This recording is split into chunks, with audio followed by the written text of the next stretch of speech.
Bom, você já percebeu que muitas vezes nós somos conduzidos por Deus? Algumas vezes nós percebemos, outras não.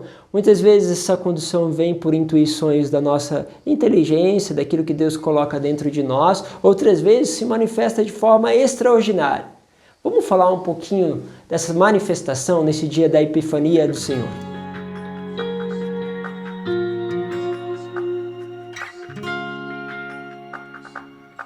Em nome do Pai, do Filho e do Espírito Santo. Amém.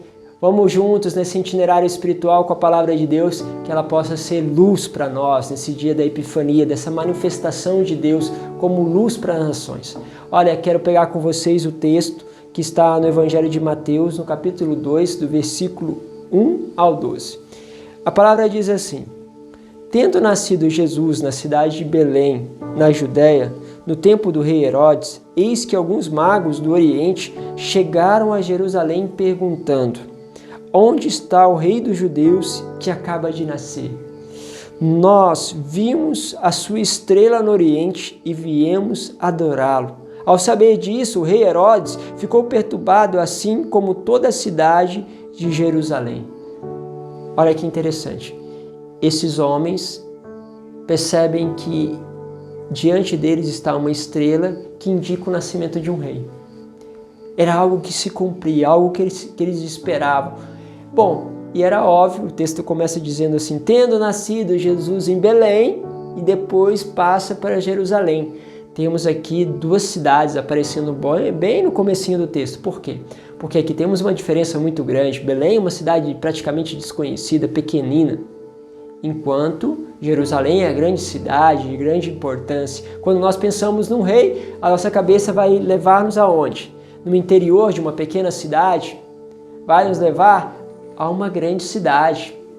Se, por exemplo, fosse aqui no Brasil, provavelmente pensaríamos em termos de importância, talvez a cidade de São Paulo, Brasília, mas nós não pensaríamos no interior de uma cidade, de um estado que não tem tanta expressão econômica.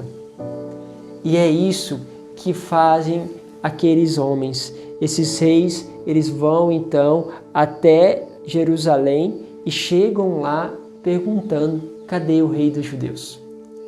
Imagine o que significa esse comentário, né? Essas pessoas chegam, esses magos chegam ali e vão perguntando: cadê o rei? Logo, a notícia chega aonde? A Herodes, que é, entre aspas, o rei dali, aquele que governa aquele lugar.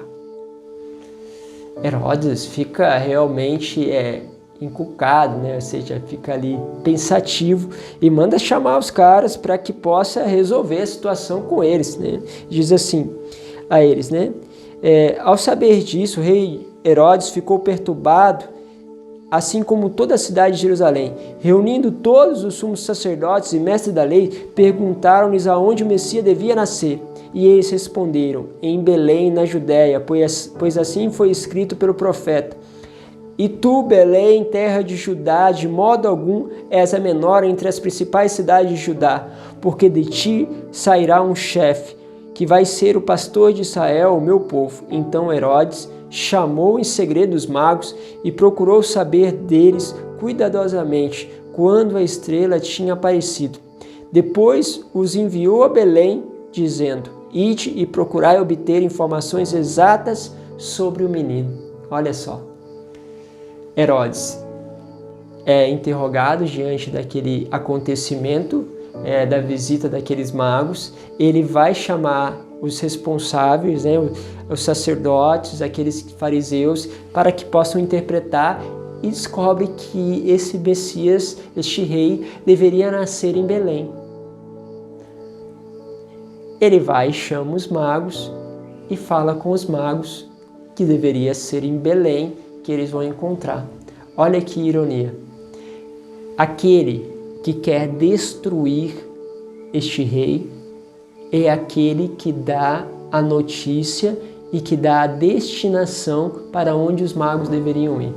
É como se dissesse o seguinte: que se a gente usar a nossa inteligência para encontrar a Deus, ele é capaz de mover até os nossos inimigos, mover até aqueles que estão contra nós. Olha que isso aqui é muito importante. Deus é capaz de mover quem está contra nós para nos levar até Ele.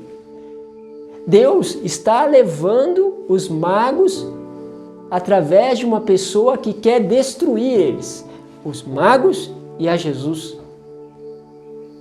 Mas se você busca a Deus com toda a tua inteligência, busca Ele com sinceridade, percebe a luz dele e busca através da tua capacidade encontrá-lo, Deus vai te levar a Ele mesmo através de pessoas que não querem te conduzir a lá. E aí, justamente, ele obteve as informações exatas, né? Ou seja, ide, né? Isso que vai falar a Herodes, ide procurar e obter informações exatas sobre o menino, e quando encontrardes, avisai-me, para que eu também vá adorá-lo. Mentira, mas aqui está um propósito. A palavra continua dizendo assim: depois que ouviram o rei, eles partiram, e a estrela que tinha visto no oriente ia adiante deles, até parar sobre o lugar aonde estava o menino. Ao verem de novo a estrela, os magos sentiram uma alegria muito grande. Significa que aquela luz tinha desaparecido.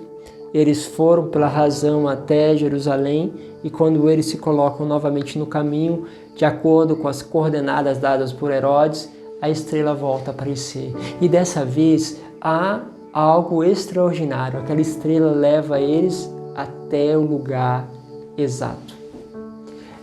Agora, eles estão sendo conduzidos de uma maneira extraordinária. Estão sendo conduzidos de uma forma sobrenatural.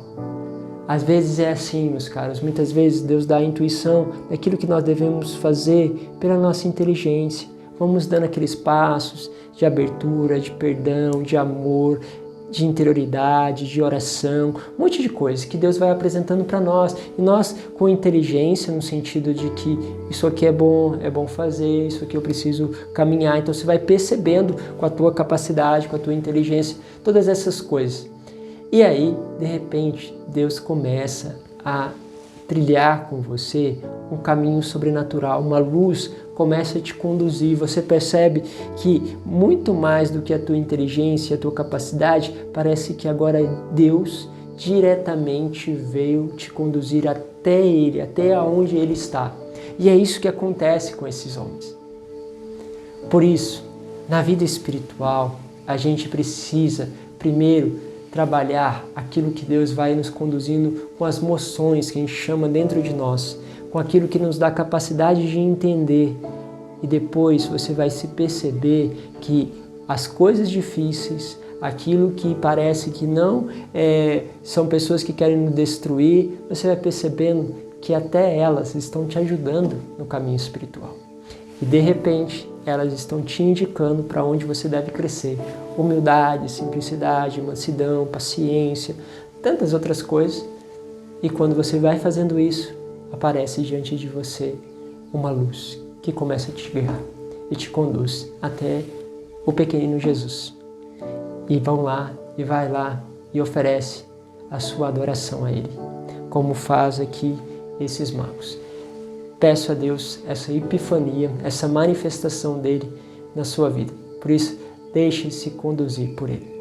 Deus vos abençoe e te espero amanhã. Abençoai, Pai, Filho, Espírito Santo.